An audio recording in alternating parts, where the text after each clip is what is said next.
मीठा मीठा बाबा कहते, मीठे बच्चे, तुम्हारी प्रतिज्ञा है कि जब तक हम पावन नहीं बने हैं, जब तक हम पावन नहीं बने हैं, तब तक बाप को याद करते रहेंगे। एक बाप को ही प्यार करेंगे, बस एक बाप को ही प्यार करेंगे।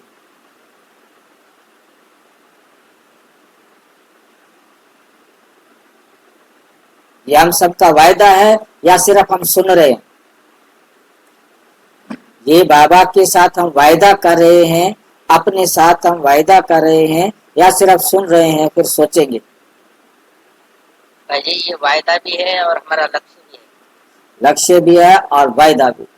सोचने की गुंजाइश है? कोई गुंजाइश नहीं भाई जी, बनना ही है। कोई गुंजाइश नहीं। प्रश्न, सियाने बच्चे समय को देखते हुए कौन सा पुरुषार्थ करेंगे? सियाने बच्चे समय को देखते हुए कौन सा पुरुषार्थ करेंगे? क्या करोगे समय को देख रहे हो आप? जल्दी से जल्दी बाबा की श्रीमत पर हमने स्वयं को परिवर्तन करना है। और कोई पुरुषार्थ दिखाई देता है? हाँ जी। एक तो बाप समान बनना है और हमारा लक्ष्य है कि साक्षी बनकर रहना।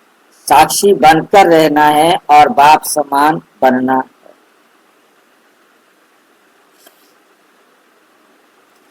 अंत में जब शरीर छूटे तो बस एक बाप की ही याद रहे। अंत में जब शरीर छूटे तो बस एक बाप की ही याद रहे और कोई भी याद ना आए। भक्ति मार्ग में गाते थे, मुख में गंगा जल हो, तुलसी का दल हो, जब प्राण तन से।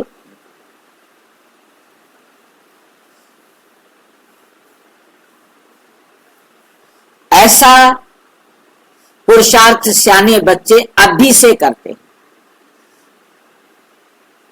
क्या करना होगा कि हमें अंत में सिवाय बाबा के और कोई याद ना आए, उसके लिए अभी हमें क्या करना होगा? वो तो अंत के टाइम पर कर लेंगे।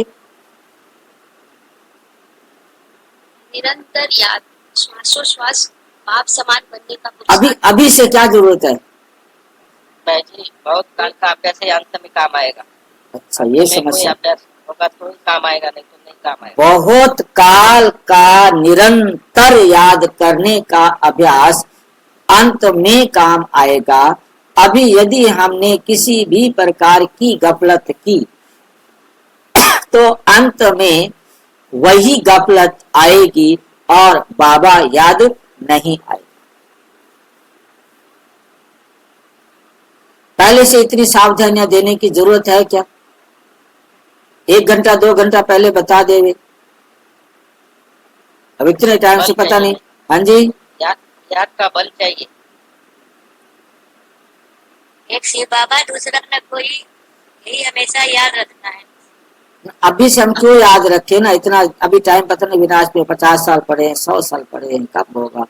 और अभी से जो है ना। हाँ जी, टाइमिंग कोई फिक्स नहीं है भाई जी। अभी से अगर निरंतर याद नहीं होगा तो कभी भी कुछ भी हो सकता है ना, तो उसके लिए हमें हमेशा अगले सेकंड कुछ भी हो सकता है, इसलिए हमें अभी से ही करना पड़ेगा, चाहे 60 साल लग जाए। और चलो जी, हमको संस्कार परिवर्तन करना है बाबा की श्रीमत के अनुसार। अच्छा, संस्कार भी परिवर्तन तभी होंगे जब हम निरंतर याद करेंगे। हमारी आदतें भी तो सुधारनी है। एक एक आदत सुधारते जाएंगे, अभी से सुधरेंगे, अंत तक हमारी जो मेरिट बनेगी वो 2 तरीके से बनती है। किसको याद है? मेरिट किस आधार पर बनती है हमारी? मेरिट बनने के 2 आधार हैं। एक, कितना समय से बाबा की श्रीमत पर चल रहे हो। नंबर 2, कितनी हाइट पर चल रहे हो। चाहे तो हम ज्ञान में 25 साल से रहे हैं, 30 साल से रहे हैं, परंतु हाइट कितनी है? आज हमारी 60 तक चले गए, कल 10 तक आ गए, फिर 50 तक चले गए, फिर 20 तक आ गए, फिर 70 तक चले गए, फिर 10 पर आ गए। तो जितना उसकी क्या निकाली जाएगी? मीन निकाली जाती है, माध्य निकाला जाता है कि आखिर कुल एवरेज इसकी हाइट क्या रही।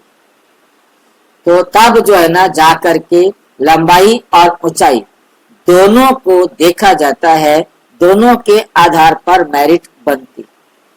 एक तो जिस दिन से बाबा का बच्चा बना उसी दिन से उसने पक्की धारणाएं कर ली, अब वो धारणाएं वापस नीचे नहीं आती, उसकी मेरिट ऑटोमेटिक बहुत अच्छी होगी। अब जो ऊपर नीचे होता रहेगा तो उसकी मेरिट भी ऊपर नीचे होती रहेगी, क्योंकि यहाँ पर तो कितना जमा किया वो देखा जाएगा। आज आपने 10 जमा किए, अब अगले दिन आपने 8 जमा किए, अगले दिन आपने 50 जमा किए, अगले दिन 1 जमा किया, तो आपके जमा तो कम हुए ना। एक व्यक्ति रोजाना ही 100 रुपए जमा कराए, एक व्यक्ति रोजाना 50 रुपए जमा कराए, एक व्यक्ति कभी 2 रुपए जमा कराए तो कभी 50 रुपए जमा कराए, कभी 70 रुपए जमा कराए तो कभी 1 रुपया जमा कराए, तो उसके जमा का खाते का अंतर बहुत बड़ा हो जाएगा। यही सबसे बड़ी जो है ना इसकी विधि है, जिसके कारण हमारी मेरिट वेरिड करती है, अलग अलग होती है। एक जैसी मेरिट जमा एक जैसी मेरिट नहीं हो सकती। इसलिए हमें अभी से रोजाना ज्यादा से ज्यादा अपना जमा का खाता देखना है। हाँ जी, हमारी ग्राफ, हाँ हमारे 7 साल का ग्राफ, बिल्कुल, कितना फ्लक्चुएशन है वो भी चेक करते जब तक स्टेट लाइन पे ना पहुंच जाए। हाँ वही मतलब यही ग्राफ का फ्लक्चुएशन ही हम सबका अंतर करता है।